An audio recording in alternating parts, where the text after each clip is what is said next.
Welcome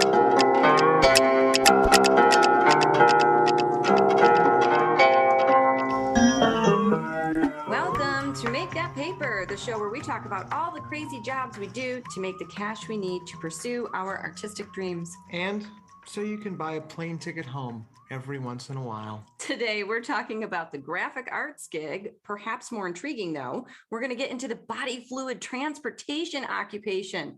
We are your hosts, Jamie Parker Stickle and Jason Bieber. And in this episode, we are talking to one of the foremost teachers of improvisation in the world. He spent 10 years as the artistic director of the prestigious Second City Hollywood, where I was lucky enough to have him as a teacher and as a director. He has performed in reviews with actors like Steve Carell, Stephen Colbert, and Amy Sedaris, to name just a few, and has taught hundreds of workshops around the globe. Nothing could please us more than to welcome this wonderful man to the show.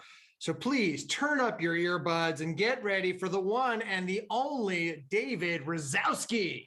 Hello, you two. Clapping, Hello. clapping. Clapping. That was really nice. That was great. We're so excited. Thank you. I had, I was one of my. It was all the bios are just so interesting to me because it sounds like I wrote it. And we had notes. 2 years ago, somebody did this great thing for my birthday 2 years ago, and I was 61. It wasn't even a big birthday, and one of my students did an hour and a half tribute to me. That's so sweet. It was sweet, and I had no idea what to do with it. I mean, it was one of the greatest things that anybody's ever done. It was like people from all over the world who've done workshops with me, and I felt like I was crying. It's on video, and I'm just like crying. And then it really felt like, oh, I don't need to see my funeral. This is what it's going to be. This is what I saw. What's that? Not the funeral, the eulogy. I don't have to watch somebody doing my eulogy. All right. Anyway, let's start this thing. We've already started. Well, that's a good thing. We're going to get to is your teaching essentially in a little bit, but we want to back that train up first. I don't know. I was pretty excited to just launch into his eulogy. I felt depressed for 1 second. No, it's lift you up. Just a second.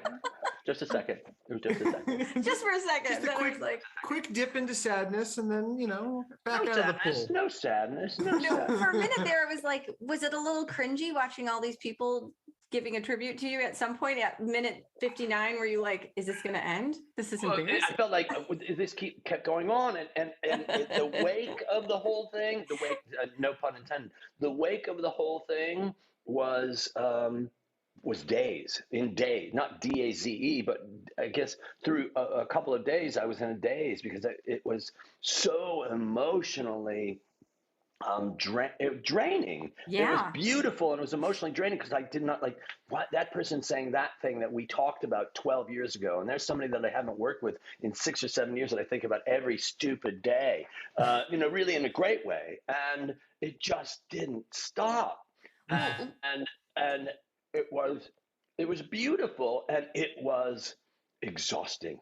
Yeah. Well, how beautiful it was. I want to say, though, that that's impactful because you impacted me and I didn't even get to take a full class with you, just like the beginning of this and how I followed you since, before that. Like I was saying, though, like you do have an impact. I just had you for my orientation at one of your previous jobs and you impacted me that I remember, like I'm telling you right now, like you were talking about eating whale blubber or whale meat for the first time. And I was like, this is the coolest man in the whole entire world. And like, I remember, and that was before we met. So this was like 15 years ago when I was at Second City. Mm-hmm. It's crazy. Yeah, that orientation was one thing that I look forward to because a couple times a year, 2 or 3 times a year. And I look forward to it every single time because I'm like, that's the time when you're on the shoulders of greatness. Because everything that I was passing on to you, I had gotten from all the teachers that I had worked with, all the improvisers that I had worked with, all the directors that I had worked with. And it just comes flowing through you. I don't know if you know Joey Soloway. Joey and their sister, Faith. No. They're Joey now. They're Joey. Joey and their sister, Faith, came up with the Real Life Brady Bunch. They came up with the show, the Amazon show Transparent. They were on my podcast, ADD Comedy, with Dave Razowsky. And what Joey said was really cool. They said, I don't come up with any of these things. And I know this is kind of so woo-woo, but it's not really. They said, I'm the conduit. I'm the tube through which this flows. My creativity and my energy and all this. And when you start thinking in that way, or you live your life in that way, you're really just aware of like the energy that's going around. I'm saying so woo on this, but the energy that's going around and how inspiring everything can be from you and how magic it is because you have nothing to do with it other than getting the fuck out of the way. Yeah. Which is so interesting. And I love that this is where we're at in this conversation, because I want to bring that to your poop run job. Yeah.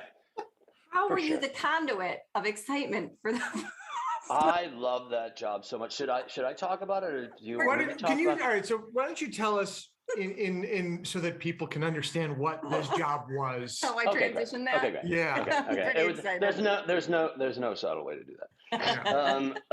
Let's see. What was I doing?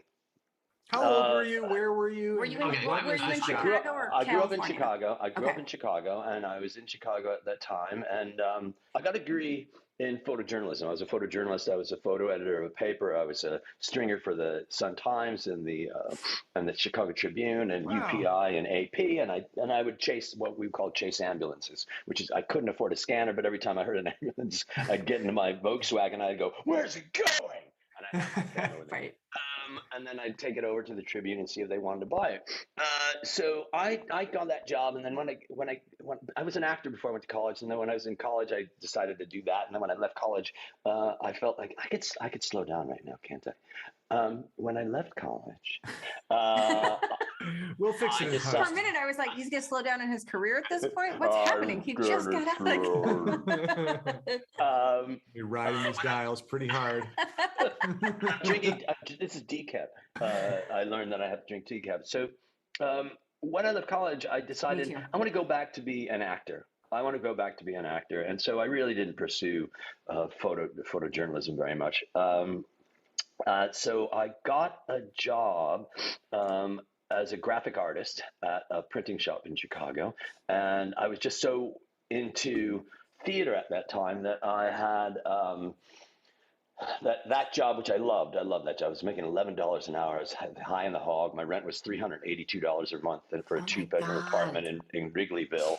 But at that time, I was like, how am I going to pay that? So I was making $11 2 years ago in casting. Oh, yeah, right. So I ended up.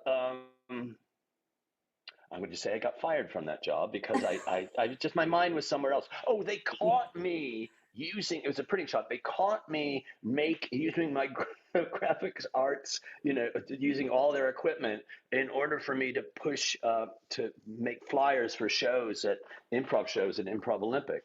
And they should have supported that. And they should have supported that. And then they decided to fire me. So they fired me, and my friend Al Rose, whose friend Jeff Weiss's parents, and I'm going to just keep naming names, Sam and Inga, his parents who are Holocaust survivors. Sam and Inga, they owned a.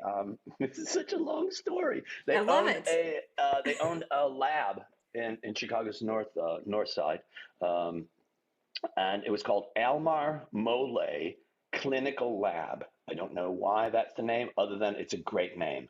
If they're like, Razowsky's going to come, we need a great name. So Almar Mole Clinical Lab.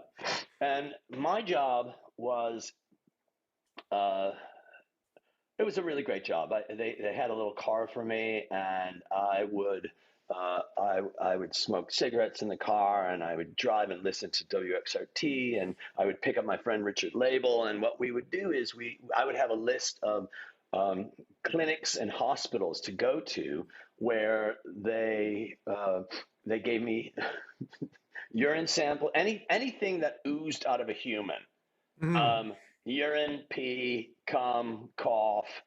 I don't think we did any sweat, saliva for sure, all that, and blood. Any Blood. organs? Oh, absolutely. Blood for sure. That was the main one. Blood. Organs? So I would take it. No organs that Okay. I knew of. Uh-huh. No organs. I would. Any, what about like moles or anything like, that was No, I don't biopsies? think. Biopsies. No, I don't. That was no. That different was, group, different clinic. That was somebody else's. That's a specialized courier. Yeah. Yeah, it's like we would look down at people like that. Oh, you're an organ transporter. No, there was no we in that. So there was also, not only was there no we in that, there were no health precautions. There were no gloves, no masks, and when you go to Staples and you get those cardboard boxes for files, and the top of the cardboard box is like this little rectangle that fits over the top. That's what we transported in. No coolers. It was just, we put it in the lid of a file box, and Jesus Christ, it's crazy. I haven't thought about this in a while. I would drive around. And so we pick this stuff up, and Label and I'm picking my friend Richard, and we get high, we drive in the car, and then it's like, let's have lunch. And so there's duty and come and pee in the back seat. And it's like, we'd have lunch, and then we'd go back to, and I'd drop him off at his place. He lived around Second City, and I'd go back, and we'd schmooze around. And I love that job. I loved it because I could go to auditions and they wouldn't know and they wouldn't care. And now they're dead, so they don't know, but they were lovely fucking people. I love that job.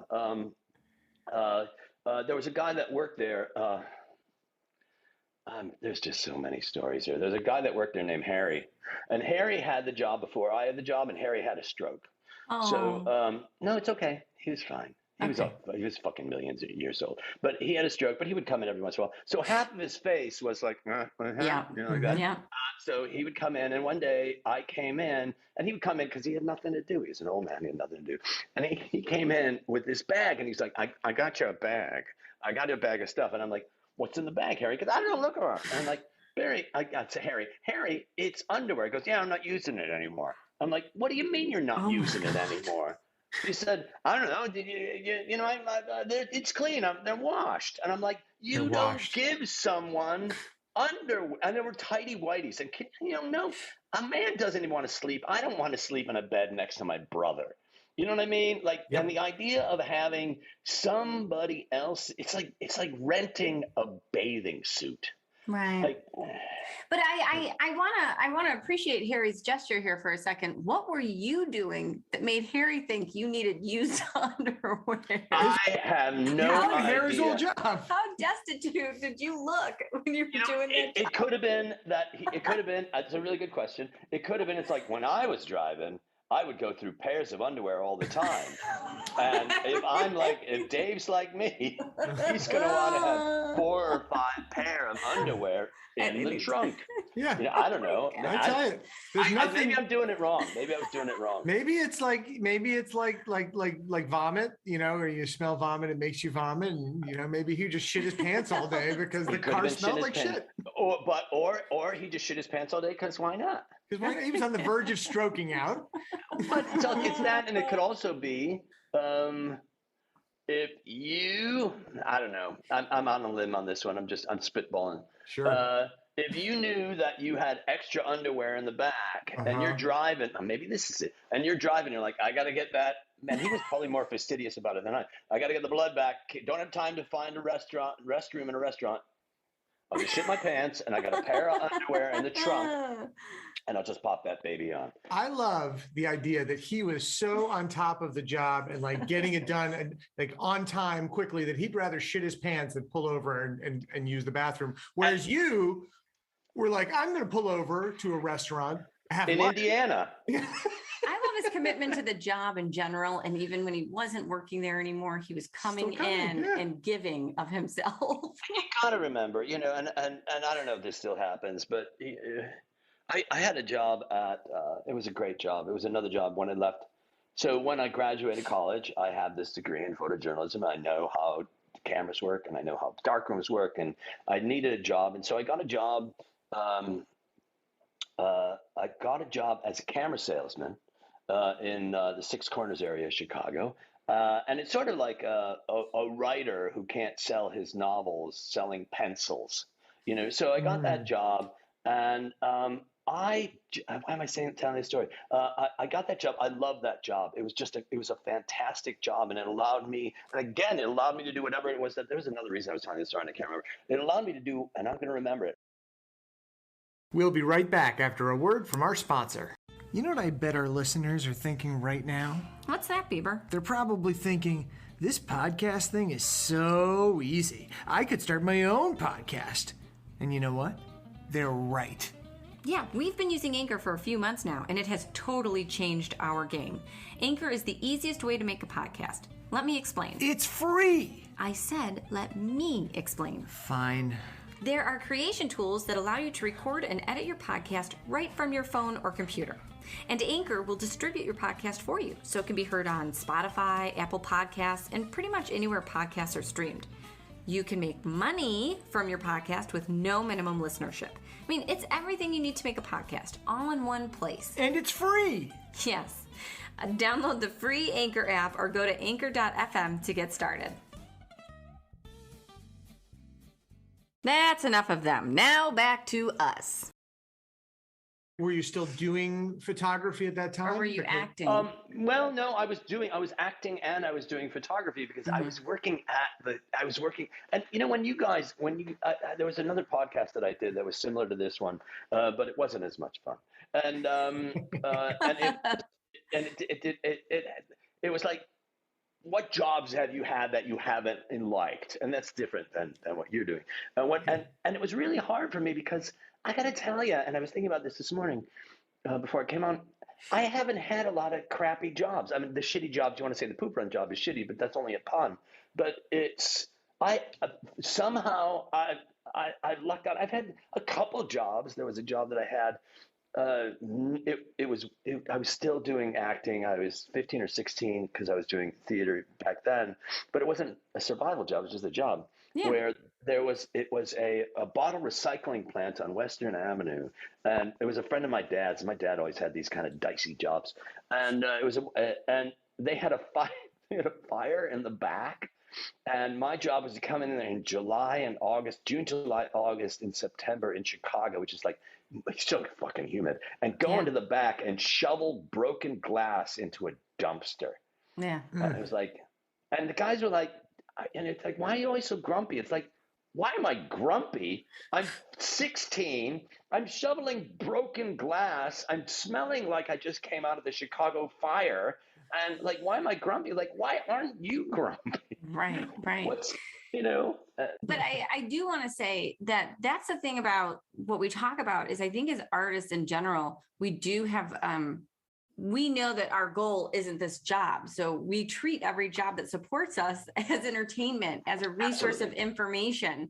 We go into it looking for what we can like about it, what is sustainable about it, and trying not to get fired from it, because especially if it's good. Like I worked at Nestle for almost 10 years in packaging, and they allowed me to go on auditions. They allowed me to go shoot stuff. I was writing at the desk while I worked, and they were like, what are you working on? There was never a time, and I can talk about bad stuff that did happen there, which we do on the show. Like, well, I had to deal with this, or I had to deal with that. But overall, I think the thing with artists is we're just so appreciative of everything that we are able to do. And sometimes I think like, oh, is that because we have low self-esteem? Like all we know how to do really is art. So we're just so happy that someone will trust us with their work. I think for me, it's the other way around. It's this thing where I would look at it and I would go, oh, you poor fuckers. I mean, when I leave here, I go and I improvise with my friends. Or when I leave here, I go and take pictures. I know I was telling the story about that. And I do all these things. And it wasn't like me looking down my nose. I'm going, very often that was my survival mentality, was to go, don't get hooked up into that you're shoveling, without a mask. You're shoveling glass into a dumpster. The reason I was telling the story about the camera store was you asked, was I still was I still acting when I had that job? Yeah. So when I left, it was 1982 in Chicago, and I don't know if you know much about theater in 1982 in Chicago, but it was just an amazing time.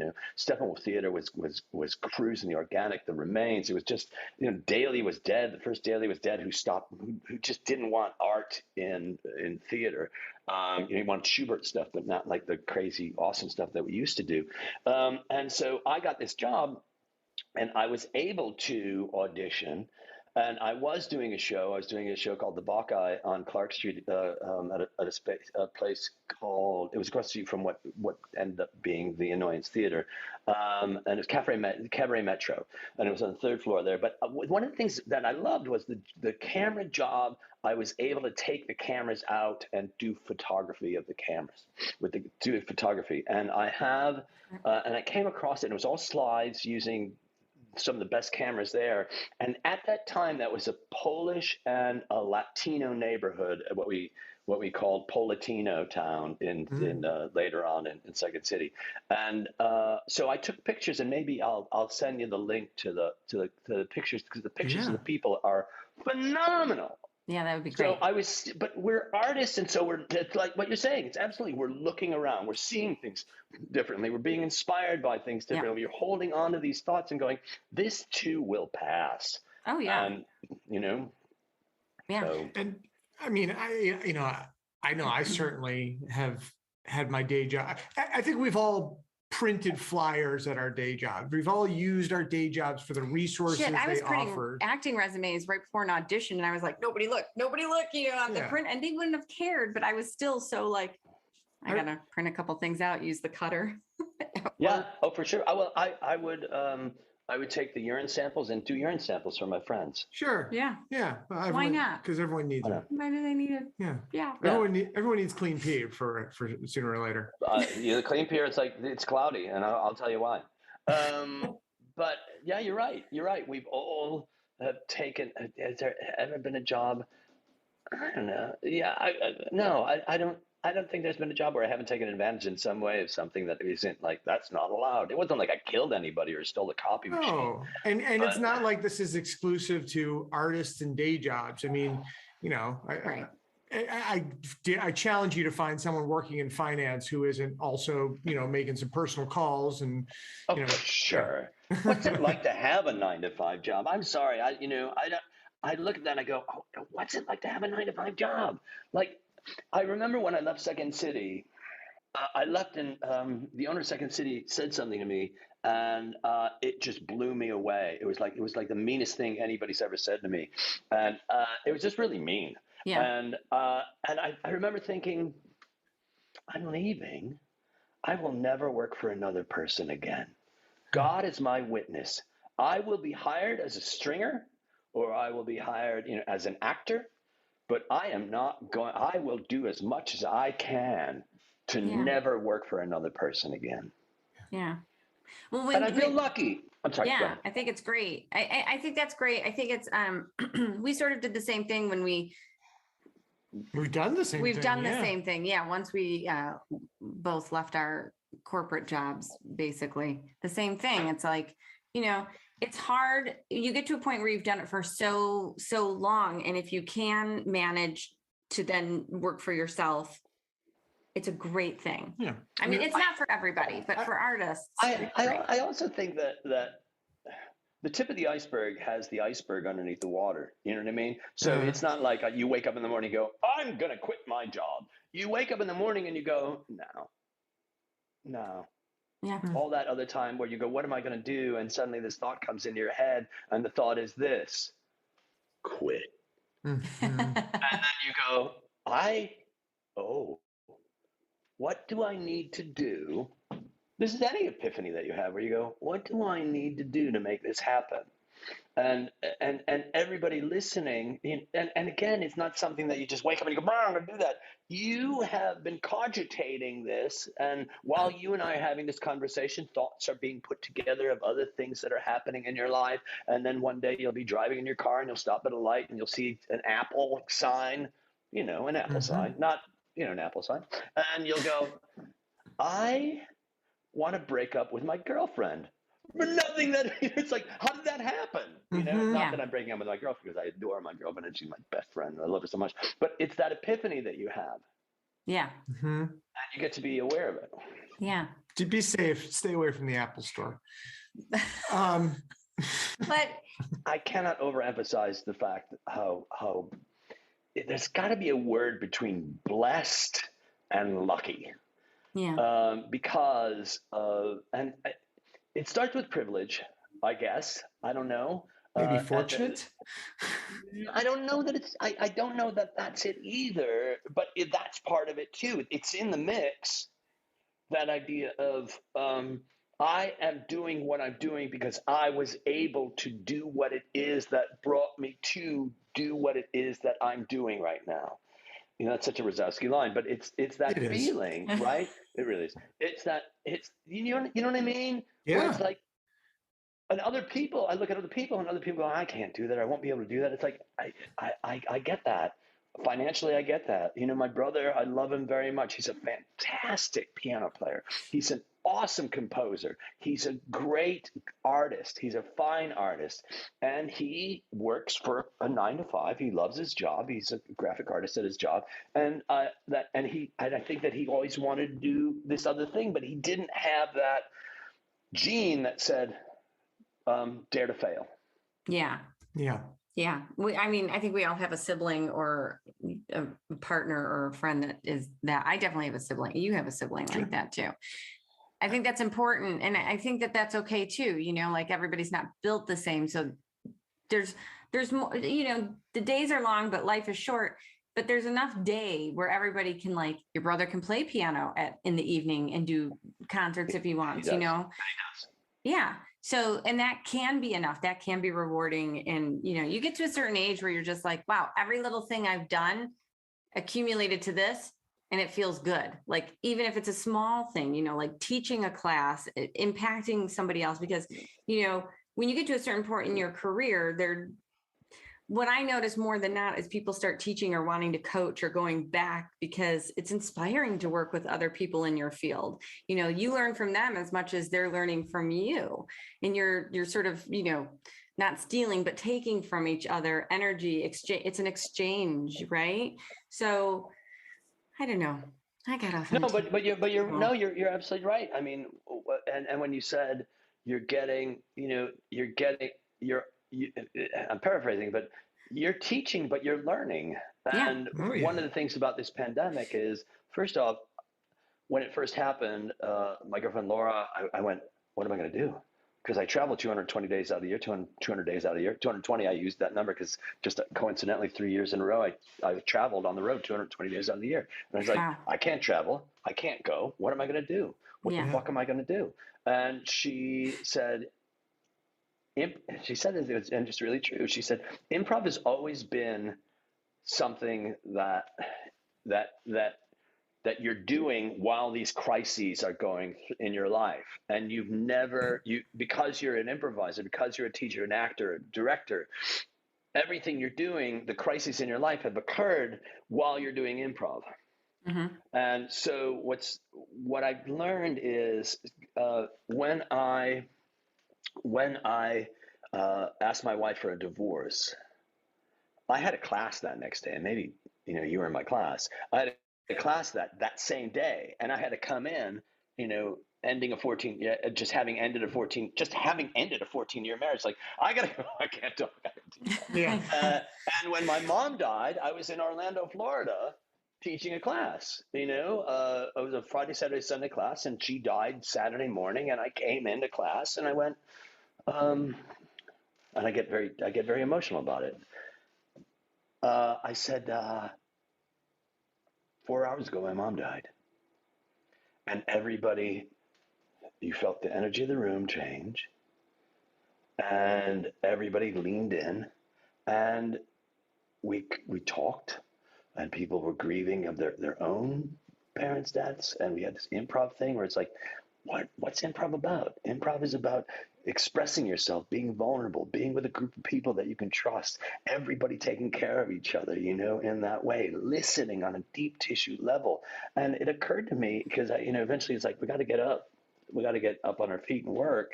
But I want to say, I need you now more than you need me. I need you to not make me feel needed, but I need you to remind me that you need me and I'm here for one purpose, and that's to connect. And so whatever it is that we're doing, whether it's a 9-to-5 job or it's a job that we really love, life happens. Yeah. You know? Yeah. And for me, the most important thing is like, are you going to remember this moment? Are you present enough to remember this moment? Are you here enough to go, this is happening right now. So 4 years from now, I could go, yeah, I remember that. And we're not going to remember everything, but are you present in this moment, taking in this moment? Yeah. Yeah. Because we do this show, I often find myself comparing my moments of work life and my moments of theatrical and artistic life. And I don't know why I compare them, but I do. It's the context of the show. And it's something you just said really struck me, because it's that presence. And when I look back at my own day jobs, I'm a drone, and I'm good at being a drone. I know how to turn this cerebral fucker off and just crank out whatever it is people need from me, and get through those days and not even realize, well, what happened today? Where was I? What did I do? But it's really interesting to me, and quite the opposite. When doing improv, when doing theater, those moments I remember, and they stick out so clearly. But going back to what you were describing in your various jobs, but right now I'm just thinking of the poop run, is that even in your day job, and this is something that is so Razowsky, the way you describe it, the joy that you felt in it, and whether you were really doing the nuts and bolts of the job or the ancillary fun that came with it, you were so present because that is your thing. And like, I'm almost like, man, fuck you for being the guy who gets to be so present. Well, let's be fair for 1 second. As a fellow very present person, yes, and also a fellow like energy up here. Yes. Sometimes that is to a detriment. Sometimes, and a writer friend of mine said, and we're different because I'm a girl and you're a guy, so it could be different. But another writer friend said, every word, and maybe it's because I'm a writer, but every time somebody says something to me, I analyze every word in that sentence. And I feel like as a writer and an actor, like, yes, when I work a corporate job or a day job, I am analyzing every single thing every person is saying to me, and I'm absorbing that energy and going, all right, so we've determined that was not sarcasm. So was it flat or was it meaningful? Like we're dissecting everything throughout the day and just absorbing it and then writing it all down later or using it for something later. But it's exhausting. It'd be nice to turn it off. I see what you're saying, but you left out one thing that you also are, and that's you're a teacher. Right. And that's what a teacher does. Is a teacher looks at everything that you were talking about, looking at everything you're talking about, and you're going, okay, because really, isn't this what we're doing? Is I'm thinking, oh, that's how your brain works. Yeah. Oh, that's how your brain works. Yeah. That's how you figure that out. That's how your brain works. And you two are together because you love each other's brains. And so I'm looking at a student. I'm going, okay, you use this to you use this tool to help you get through the day. You use this word to help you get through the day. You use, whether it's good or bad or right or wrong, you're using that word to get through the day. My weasel words are kind of, sort of, somewhat, where somebody says that. And I feel like when I hear that, because I am also, I don't know that I'm analyzing it or if I'm present to it. And I'm looking at thinking, oh, you're using those words and you're using those kind of, sort of, somewhat, kind of, sort of, somewhat, kind of, sort of, somewhat, because you don't have confidence in yourself. Yeah. And you are afraid to express yourself in a way that expresses your true feeling about what you're doing and what you're doing and how you're living your life. And so you're also a mom. and because you're a mom, you're like, I'm sorry, you can't turn it off, and I don't know that you want to turn it off. It just, for me, I'm looking at, and people in my classes, I'm not everybody's cup of tea. And I get that, and I'm okay with that. I feel that way too, but it Yeah, I doesn't get matter. that. It doesn't matter, because I got your money already. So I'm not everybody's cup of tea. But what I am is, I hope that you leave my class with one thing: more of an awareness of what you're saying, doing, and how you're interacting. Yeah. And whether I ever see you again or not, that really doesn't matter, because really my classes, because that's what I do most of the time, is teach. My classes are, they're about improvisation, but there's a Buddhist feeling to it. Yeah. There's something very Buddhist about underneath it. It's like being present, mindful, aware of what's going on. We can't change the past and we can't control the future, although we can deal with this right now. And when you do that and you take that out of improvisation and you start going, wait a minute, the firewall's down. When I'm learning in this improv class or the writing class or whatever it's going to be, when I'm learning in the improv class is affecting my life. Mm-hmm. Yeah, 100%. And I think, listen, it was when I was studying with you and when I was in the group, Our group called the group, and you were our director. And it was at that time that I, had my big, I guess they call it a quarter life crisis. I left my job. I sold my house. I got divorced. I moved. Well, no, the divorce was already underway, but I moved to the beach. I went to Europe. Like I just said, fuck it to everything. And that seemed to have worked out pretty well. But but also I want to say something too. You introduced me to a person that opened my mind up to spirituality, Jen Winters. Yeah. If it wasn't, you brought Jen into Second City. And Jen and I, Jen is one of my dearest friends on the planet, and she lives up in Walla Walla now. She's grounded. She's a teacher. She's a writer. She's a yoga instructor. But one of the things that she really brought to me, and you brought her to me, or you introduced her to me, and I'm forever grateful to you, is she brought me an awareness and a presentness and a wholeness and a positivity and just a brilliant, beautiful. She's just beautiful, and so not only, and this has a lot to do with it too. It's not only who it is that we are, but it's our group that we have around us that we inspire, and they're inspiring us, and you two inspire people, and you have a podcast and people are listening to it. And my girlfriend reminded me of this today. She says, you're going to talk to people and people are going to listen to what the three of you have to say, and you're going to inspire somebody. So you got to get the hell out of bed and forget about what's going on in the world for a minute. Just get distracted, and I'm okay with that. But it is live your life.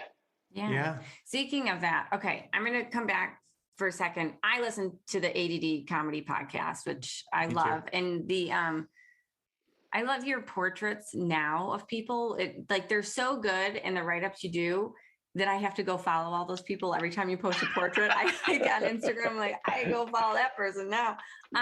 But what brought you, specifically the Steve Carell one that sticks out in my head, because you guys were talking about how his trajectory went. But what brought you to LA from Chicago? Were you ready to make a transition from theater to on camera work? Or it's a really good question. And it's so funny because everything you're asking right now, I am really, really close to putting a button on a book that I've been writing for 5 years. Yay! And I'm really excited about it. It's called The Subversive's Guide to Improvisation. And it's just exciting. It's really exciting. It's really exciting. It's also anybody who says that they've enjoyed writing their book didn't write their book. I've been writing. Listen, my novel, I'm waiting for my lit agent to get back this week with the rest of my edits before it goes to publishers. And I got to tell you, when people go, I love writing, I'm like, fuck yeah. It takes years. Then you're not doing it right. If you've loved every minute of writing, you are not doing it right. No. And I have an editor that I work very closely with. I've hired an editor, and we work really closely. And if there's anybody making money on this book, it's my editor, because she's right. Like, all my inheritance that I got from my mom. It's like Jim writing it off here. But anyway, all of this has to do like everything that you're just so in this book, there's my philosophy, there's my philosophy methodology, exercises, philosophy methodology exercises, and something else. Oh, and bio. We'll be right back. And we're back. So the bio is the hardest one because it's like, who gives a fuck about what I've done? And I'm not looking for you to go, but Dave, it's like, oh my God, I don't care. So, but going into it, I got to go, okay, everything in my bio has to reflect in my book, in the other part of the book. It can't just be, and then I had a sandwich at Lum's. It's going to be that. So everything that you're talking about, so it's the idea of, how did I get to, because I really thought about, I had like, what do I want? So when I was at Second City, where, by the way, I never wanted to work there. I'm from Chicago. That was like, I'm from there. That was just something that people did. And it was really it felt like everybody was goyish there. And it's like, everybody's handsome and pretty and I don't belong. So, cut to, I was in the training I'm sorry center. to interrupt, but when you say when you were at Second City, do you mean in Chicago or do you mean Chicago? Okay, That's what we're talking about. So before, when I was, yes, I'm sorry. When I was at Second City in Chicago, I was in the, so I did Improv Olympics. So I studied with Del Close, and then I did way back in the day, and then I went to Second City, and I was in the training center, and I loved it. And and I swear this is true, if it ended, so there's 5 sessions, 5 8-week courses, 5 8-week courses. And I felt like if it ended on the first course, I loved it because I got so much out of it. Well, every time I was there, I was grateful for being there and I loved it. And so at my 4th level, they asked me to audition for the training center. I auditioned for the training center. I got into the training center. I'm sorry, I auditioned for the touring company. Yeah. I got into the touring company. I traveled with the touring company, and then they put me in a resident company, a suburban resident company. And I worked with Carell, and I worked with Colbert, and I worked with other people. And then I went downtown to Chicago, and I worked in the ETC. And I had some great people that I worked with there. And then I went to Main Stage, and while I was on Main Stage, they had me direct the touring company. And I worked with really great actors during that. And then I felt like I did 10 reviews at Second City, and I felt like I don't know what else I can do here. And I vowed when I got hired, and I think this is really an important thing for any job that you have, you go, if I should turn bitter, or if I call this work, it's time for me to quit. And I clearly remember saying to my roommate at the time, he goes, what are you doing tomorrow night? It's like, I got to go to work. And I was like, oh, that was the first time I said that. mm-hmm. And I was like, time to go. It's time to go. So my girlfriend at the time, who became my wife, I'm sorry, this is so long. My girlfriend, it's great. You asked. My girlfriend at the time, her sister's boyfriend had a flat in Glendale, a place in Glendale, this is during the housing bubble burst, and he had a condo that was being foreclosed on. He goes, just come out here and move here. I'm not paying rent, and we'll just wait for the sheriff to come and kick us out of my foreclosed flat. And I'm like, that's great. And the sheriff never fucking came. He never came. I lived there a year and a half without paying rent. And then I'm just gonna call that lucky. There's no word in between. That's just lucky. No, it's really lucky. And at that time, I had moved to LA, and I was married at the time, and my wife was still in Chicago. She had a job as a principal of an alternative high school in Uptown. And so she couldn't leave. So I would travel Chicago, LA, Chicago. She finally moved to LA, and we found an apartment right next door to the one that was being foreclosed on. That was $500 a month for a 2-bedroom apartment in Glendale. It's like, okay. Wow. So it was all financial, and I knew I didn't have the money to go to New York, and I didn't want to fucking struggle in New York. Yeah. I was the voice of Dr. Sog, Captain Crunch's arch nemesis for a year, and I had a bunch of money saved up. Yeah, I had a bunch of money saved up, and so I just used that until that went away, and I did one job. Talking about a shitty job. Katie was working as a producer for Dick Clark, and I just had to. She goes like, "Get fucking work, get work." So it's like, all right. So I thought I'll do catering. I'll do fucking catering. So I found a place that did catering at the Skirball Center, which is the Jewish center down in West LA. And I did one bar mitzvah. And I felt like if I do another bar mitzvah, I am going to turn into an anti-Semite. Fuck this job. Fuck it. It's like, Shlomo, get me the yeah. Why don't the latkes are cold? Oh, it's God. like the latkes are too hot. It's like, oh, I hate you people. I hate my people. So it's like, fuck that. Like that. I hate that. I hated that job. Well, from God. one Jew to another, rich Jews and the rest of us are not the same. No. No. Beverly Hills Jews are not the same as the rest of the rich Jews. No, we can talk about that off camera. Sure. No. Yeah. Yeah. But that's what brought me to LA, and for a long time in LA. So what we would do is we all get together and go to the farmers market. All the Second City alumni. Was really lucky because all the Second City alumni was there. George Wendt, Danny Breen, Mark Beltzman. It's like all these people that were there, really. And so we'd get together on Tuesday mornings and, smoke cigarettes in the farmer's market over by the gumbo pot and just talk about shit. And I got to tell you, it saved my life. And then there was a Second City alumni jam on the at the Ash Grove on the pier in Santa Monica every Thursday night. And we'd get together and it was huge and people were there. And Dan Castellaneta and I met Matt Groening there, and he ended up hiring me and two other improvisers to write a treatment of a movie that he had. And that was really, really great. But it's this thing where you go, keep talking, keep pursuing, keep, and it wasn't schmoozing because it's not like, hey, here's my card. It's more like, what's going on? How are you? What's going on? You look good. Did you lose weight? It's not a lie. Did you lose weight? Did you lose weight? How's your wife? What's going, like that sort of thing. Yeah. They remember you, but keep working. Yeah. Keaton, it's your network, but you're networking. Yeah. Right.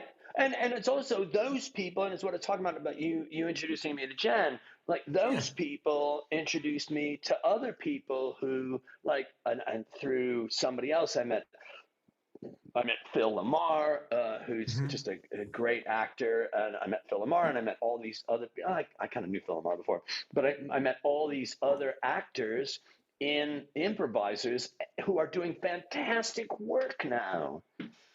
Yeah. Just fantastic work. And I just had the SAG Awards, and I'm looking at the SAG Awards. I'm going, that's my friend. That's my friend. That's my You friend. did that too. And here's the thing: when you go, and tell me if this happened to you, because when you go, that's my friend. There was a time where I go, that's my friend. How does my stomach feel about that? Yeah. I recall that feeling. Now that's my friend. It's like, oh, that's my friend. Yeah. And look, she's sitting there. Well, I also had an experience. There was a shift where I think originally when I would go, that's my friend, really it's, oh, that's somebody I've met. That's somebody I know. And now as I've been here longer and more of my peers, my colleagues are hitting it. Oh, that is my friend. And I'm happy for them. Yeah. Well, I the podcast that I listened to was a woman who was on a sitcom, and you didn't really know her all that well. And she Are you talking about Kelly? Kelly Schumann? or Sarah? Yeah. And she had a really cool job. She was going to be an FBI agent. Yeah, and all that, from Chicago. Right? Yep. Right now, Kelly. Kelly. But really now good. she's my friend. But that's what I'm saying. What I'm saying is this: when you were talking to her, and I remember you saying that to her. I remember you saying, like, I don't really know you, and I was just hunting you down and Instagram and IMs and all that sort of stuff. And so she's your friend now. She's my friend now. I think she's fantastic. Me too. There's so many people that I like. It's when you move, you get to a certain point in your career where you move past being, I don't know, jealous or why not me, or the FOMO. You finally get past it. It could be because I became a mom. I don't know. It could be because I turned 40. I don't know. But it got to a point where I was like, where now I'm like, oh, I love seeing this person. I don't even think of like, oh, I would love to be on that. No, now it's like, oh, I love seeing that person. Oh, I want to write this person into this role and see this get picked up for them. And that's what I do now. Like as I just write stories for other people, and it brings me so much more joy than acting did. Like I'll start crying because I'm PMSing, I think. But you wrote that you got tired. You don't miss the Friday 11 a.m. call from your agent telling you have an audition on La Brea. Yeah. The difference between us is that is so much. It's because like I would get that call and I would freak the fuck out because I had to go change my clothes because the ones in my car weren't good enough. I had to make sure my makeup was okay. I needed the right bra because they wanted breasts to be shown at the time. And I don't even have breasts. So I had to make sure that I had like enough breasts and like enough makeup and enough hair product. And it was so like, it's not me that they wanted, but I was going to go try to make it me that they'd want. And it's so demoralizing, and it's not acting. It's not acting, but you had to do it to act. The real work is every audition. And it was so when you wrote that, I just felt such a sense of relief of bonding with you because it was like, oh God, I get it. Too. I get it. I totally get it. And then what happens? And then you do this audition on a Friday, and it's like, and these are, this is like, I remember having an audition on a Friday, and it was like, now you got to drive to CBS Radford, and you got to find parking over there, and you got to go there. And I like CBS Radford. I like walking onto a set. It's a good one. Oh, yeah, there's Mary Tyler Moore. They did the set over there, and that's where they did it's a good the Roseanne show. And it's like all that stuff. And then you do it, and and there's a bunch of people who look like you in the waiting room, and then everybody's going over this, and you just hear people do this. Like, they get a piece of paper, I need a prop. They get a piece of paper, and the piece of paper is this, and I need my prop glasses, and nobody's seeing it because it's just for you. And it's just going, here are your bags, Mr. Reynolds. Here are your bags. Mr. Reynolds, here are your bags. No, that's not what's written. They don't want you to improvise. Like, Mr. Reynolds, your bags. It's like, and then you do it, and they're like, great job. And like, they said, great job. And you're a seal, and then you drive home, and Friday driving home from the valley, and you drive home and you park, and so and you got Saturday and Sunday, and what are you doing on Saturday and Sunday? You're not having fun with your friends playing Frisbee like I would do that, but you're going, did they call? And there was no fucking phone machine. There's no that back. It was basically, Sally, get me 4504 and it was like that. Yeah. And you go, and then your entire weekend's wasted for two fucking lines. And then you got it, it's like, oh my God. But you're right. It's soul sucking. It's soul sucking. God bless the people that can fucking do it. Yeah, that's the thing. That's why now I'm like, oh no, I just want to write the things that I want to see these people shine. But I think an important thing is that's not a consolation prize. It's not. It's the best thing ever to fully realize who you are and what brings you the joy. It's not the thing you thought it was going to be. Is like revolutionary. It changes your whole life. And then you start it's wild. And a lot of people need the opportunity to do it before they can realize it. You have to. Yeah. You have to. And then you have to fight so hard to get that opportunity. Right. And like, for sure. And again, anybody listening to this, here's the thing. And it's exactly what you said. What you think it's going to be is not what it's going to be. This conversation that we're having right now, I knew it was going to be fun, but I didn't know it was going to be this. Yeah. You know what I mean? You know what I mean? Yeah. I like in my mind, like I know what the two of you look like and all that. And I'm going, where is that going to be? Are they going to be sitting? I want to look at that, but it's going to be what it's going to be. And then you get to go, the reality is this. Ain't that cool that I thought it was something else? Mm-hmm. Because the only source of suffering is non-acceptance. It's the idea of, oh, I wanted it to look like this. It's like, sorry, it doesn't look like that. Yeah. It doesn't look like that, doesn't taste like that, doesn't feel like that. There are only a few places on the planet where you go, this is what it looks like, and it really looks like that. Hawaii and Ireland. Whichever. Oh, Scotland. Oh, I don't know. Scotland. I'm going to throw Scotland on there. No, you're right. I mean, I went to I've taught in Edinburgh about 3 or 4 times, and one time I went to Loch Ness, I went to Dundee and all that, and I took a trip there, and I was like, oh fuck, And then I wanted to get Laura to come with me. And so the next time I went, like I took her, and it's like, oh, God, Edinburgh is one of the most beautiful places on the planet. And you've been to Edinburgh? Yeah. I have not. I'm just trying to take him this year. Oh, it's really great. It's really great. And it's up there with Bath, the city Bath. I don't know if you've ever been to Bath in the UK.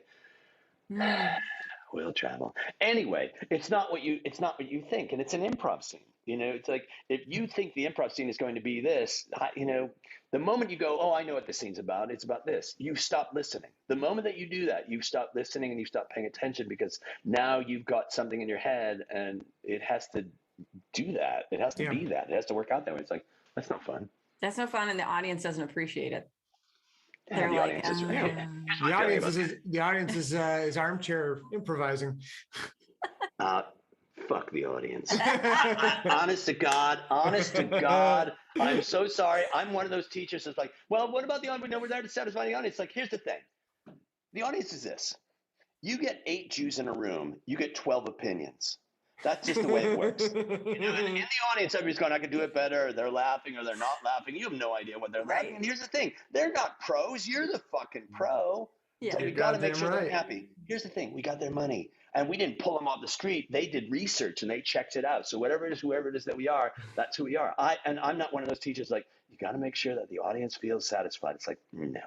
I got to make sure that you feel satisfied when we're doing a scene together. Because if we feel satisfied, then the audience, then that'll take care of itself. That's brilliant. Audience just wants to make sure your improv scene matches your bio. And I'm sure that's going to be in his book that we're all going to pre-order when it's available.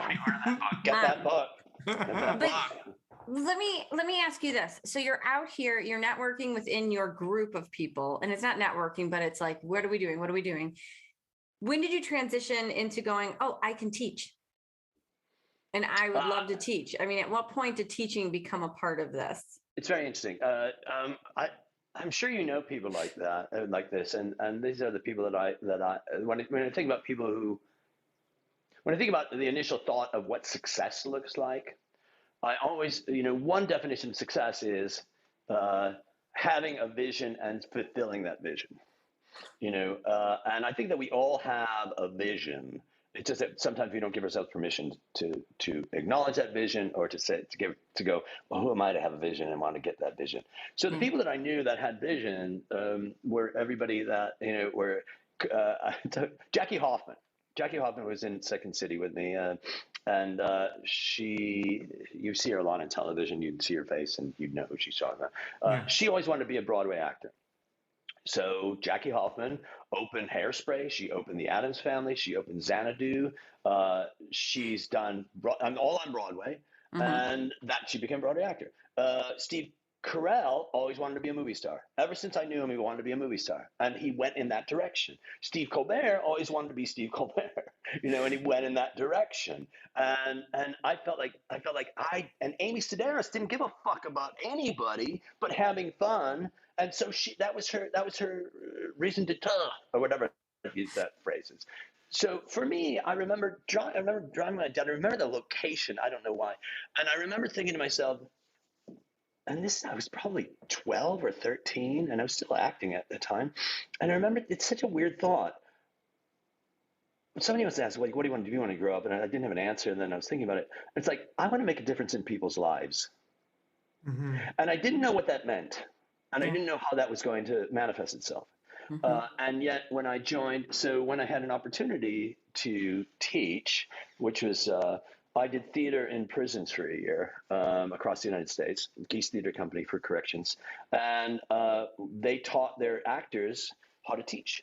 And so I taught that, and it's like, here I am, in this maximum security men's prison teaching, and I'm changing people's lives.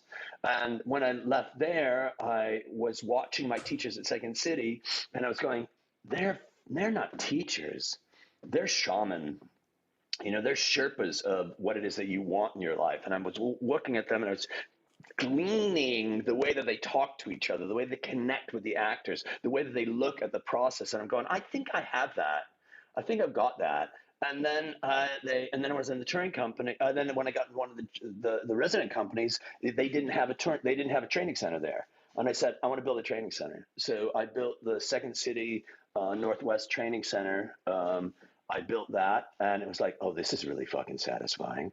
Yeah. And I hired, Carell was there, and Colbert taught there, and all that. And then I went downtown, and I started teaching there too. My teaching, and this is really important, and as you know, my teaching informed my improv. My improv informed my teaching. Yeah. And one of the things about this pandemic is I'm not traveling anymore. So everything that I'm doing is online. And what the great thing about that is I'm able to work with the same people for 2 years in a row. And so I teach 11 classes a week. Wow. And some of the students have me in different classes, and I teach 11 classes a week, and I'm writing this book, and this book is being informed by the workshops that I'm doing, and that's why it's been taking me 5 years, because it's changing. So it's fungible and it's moving. And so I realized a while ago, and my mom worked for the Chicago Teachers Union in Chicago. She was a clerk, and everybody in my family were teachers, and I felt like, it's not one of these things that it's a grand profession, because really it's all about, what am I getting out of it? What am I getting out of it? It's like, yeah, I'm not doing it for society, but I am doing it. I do want to make a difference in people's lives, but at the end of the day, I want to have a satisfying life for myself. Yeah, for myself. That's great. So it's about learning eloquence. How do I express this? So it's an ever-changing, evolving way of communicating with people. That was a long answer. It was a brilliant answer. I think that it pretty much sums it up. Yeah. I mean, that's amazing. And I think it, especially in the art, in the world of art, in any kind of form of art, music, if you're a musician, if you're a writer, if you're a director, if you're an actor, you're always thinking, I think a lot of times, especially present day, you're thinking along terms of not what the audience thinks of you, but having an audience, having people watching what you do, looking at what you do. It's about putting eyes on you or your product. And in what you're doing and in what teaching has done is it's your audience are your students, and like in you're as much their audience as they are yours. And it's kind of beautiful. It's like it's become exactly what you wanted. Right. And it also affects, like everything that you just said, and it also affects the way that I'm improvising, because I do have students who want to do a one-on-one coaching. And when I'm doing this one-on-one coaching, there's one woman that I work with in Joanne Groves that I work with in she's in the UK. She's a trained actor, and I've been her teacher and coach for a couple of years now. And I'm going to tell you, the work that she and I are doing, I've been showing it to other students. The improv scenes that we're doing, I'm showing it to other students. So my work with that, me teaching and working with Joe, is teaching me I'm able, because we're online, I'm able to record it. I do record all my classes, and then I show a scene to somebody. I'm like, watch that move that she does right there. Watch what she does right, because she's great. Watch what she does right there. So I have not stopped evolving. And yeah, I have my days where it's like, I don't want to get out of bed, but that's why I have cats and coffee. The Dave Razowsky story. It's, because it's that thing where you go, get the fuck out of bed. Keep the cats away from the coffee. Right? I feel like we've taken advantage. Yes.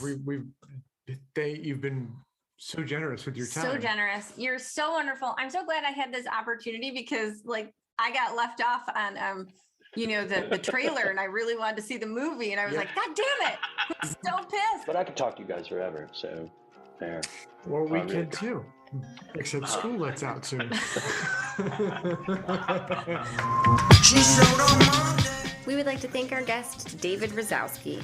Make That Paper is us, Jamie Parker Stickle and Jason Bieber. Episodes mixed and edited by Jason Bieber. Our theme song is Monday Girl by Jordan Bieber. And Make That Paper is hosted on Anchor FM. If you like the show, do what all podcasts ask you to do. Subscribe, rate, review, and share. And talk about it on social media, at work, family gatherings, and at your favorite watering hole. And tune in next week for another great guest.